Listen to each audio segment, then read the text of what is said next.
This is our project on empowering leadership. Managers lead for meaningfulness by inspiring their employees and modeling desired behaviors. Leaders can do this by helping employees identify their passions at work and creating an engaging vision for the organization that employees feel connected to. Research by Catherine in 2016 found unexpected reasons that led for meaningful work, such as self-transcendence. People find meaning in things that mean something to others and impact others. An example of this is a vet finding meaning and pleasure in helping an injured animal. Managers can use this idea of self-transcendence to help lead for meaningfulness by assisting their employees in finding tasks and roles they enjoy and can impact others through. Managers can lead for meaningfulness by helping their employees identify their passions at work. This can be done through providing opportunities for an employee to work in different areas of a company, providing time for employees to shadow each other, and allowing enough time off work to explore passions outside of work that can translate into work and increase their motivation. Cross-training is the practice of training one employee to learn and be efficient in many different areas. This practice became popular after a study in 2004. Cross-training is a way to keep employees engaged and motivated. By allowing employees to flow between roles and tasks, managers can keep employees from feeling that their job is mundane and not have meaning.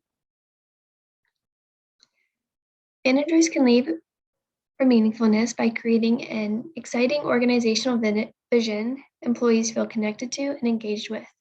This can be done through procedural justice. A paper written in 2014 argued that procedural justice can increase employees' motivation and performance.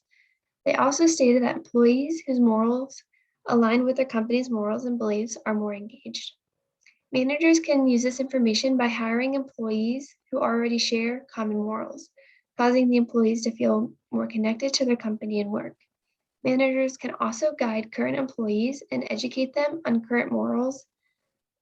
company morals to facilitate a connection between the employee and the company to increase engagement and loyalty to their company.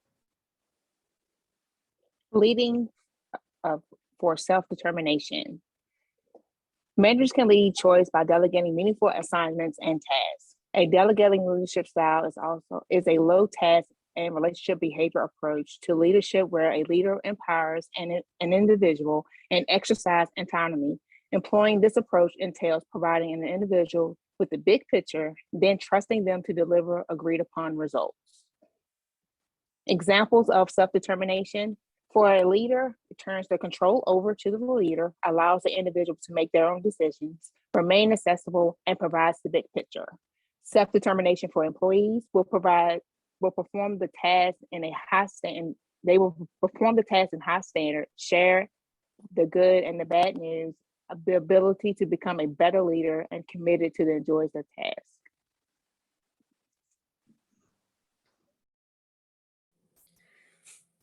Managers can lead for competence by supporting and coaching employees. Through proper training and practice, managers can learn how to be good coaches that empower their employees to unlock their full potential. To know why coaching is important, we must know what it is. What is coaching? Well, according to Sir John Whitmore, a leading figure in executive coaching, the definition of coaching is unlocking a person's potential to maximize their own performance. It is helping them to learn rather than teaching them. So we are, in essence, helping employees help themselves. This makes coaching very different from the normal training provided when someone starts a job. But why make the extra effort? How is coaching going to help in the workplace? It has been shown to increase employee productivity, employee engagement, employee motivation, and helps to improve critical thinking skills, all things that will in turn help the bottom line. Now that we've discussed the importance of coaching, we should go over what it takes to be a good coach. What skills are required? Firstly, a coach should be a good listener. It can be hard during a busy day to stop and actively listen to an employee, but is worth it in the long run. A good coach should question, and this goes along with listening because it helps to better understand what the employee is really saying. Give feedback, assist with goal setting, and show empathy. Empathy can be hard for some to understand. The definition is to understand and share the feelings of another, kind of like putting yourself in their shoes. Also, let the employee come to their own solution instead of telling them what you would do. Recognize and point out the employee's strengths. Finally, provide structure and encourage a solutions-focused approach.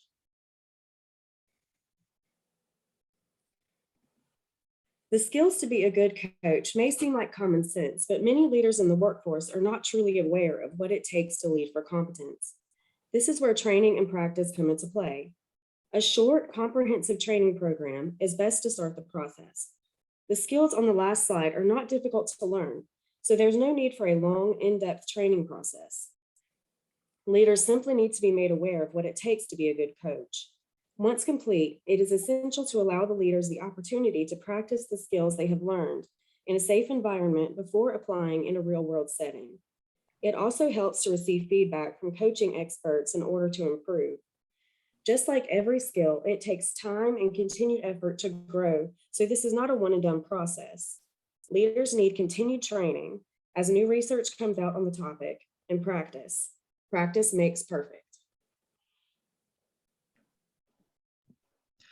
Leading for progress. Managers can lead for progress by monitoring and rewarding employees. So set goals and measure them often so that you can make progress toward those goals and make adjustments. Also set high standards, but also provide development opportunities for the skills needed to reach them. Use rewards, both formal and informal, to recognize behavior and results that accomplish the mission.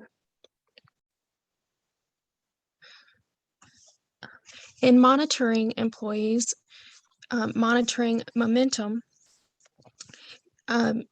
leaders should monitor projects, performance, and assignments routinely. Monitoring consists of meeting with employees one-on-one often, on routine, and establishing goals that are meaningful for them personally. This increases job satisfaction, which in turn increases productivity. But goals must first be established, such as SMART goals, which we've talked about in class, that are specific, measurable, and clear. An example of meeting with an employee and establishing goals would be like KPIs, or key performance indicators. These can take place weekly, monthly, and quarterly, and you can help solve issues along the way instead of waiting for such as an end of year review when things could have taken place and improvements could have been made way before then. Also, setting an individual development plan where one can establish short-term goals and long-term goals. And again, making sure that those goals are meaningful to that employee specifically, as everyone has different goals and different strengths. You can also focus on inherent target talent strengths and also opportunities, and also learned target skills, strengths, and opportunity. Then also discussing development goals and establishing those goals, and then determining the action steps needing to take place to get to those goals, and then discussing the expected outcome. And it's also helpful to establish a target completion date for those goals and when those expected outcomes should take place. Another way of monitoring, which is really important, when the leader's not around, one must be able to self-monitor. And that's where kind of motivation takes place. An employee is motivated, they would actively engage in self-monitoring and feel pride in reaching those goals without having someone look over their shoulder constantly. They could measure the progress of their projects, personal productivity by using tools such as plans, checklists, and activity logs. Self-monitoring tools help empower employees to set and track their own goals, leading to improved engagement and ownership over their tasks. Rewards and recognition are an important part of leading towards progress. And a lot of this goes along with motivating the employee, as we've talked about in class as well. A basic principle of effective management is that all behavior is controlled by its consequences. And those consequences can and should be both formal and informal, and both positive and negative. Leaders should reward and recognize and encourage strong performance. And rewarding means recognizing employees for their performance and acknowledging their contributions to the organization. If you remember the last time someone told you what a great job you were doing, it makes you feel good, and you look forward to being thanked for your contributions, and especially specifically. Don't wait for formal rewards. Recognition should be an ongoing day-to-day process, and rewards are not a one-size-fits-all. Everyone desires something different. Some like maybe a bonus, others may prefer more time off, and then that would go into both extrinsic and intrinsic rewards, and either of those foster short-term and long-term motivation and job satisfaction.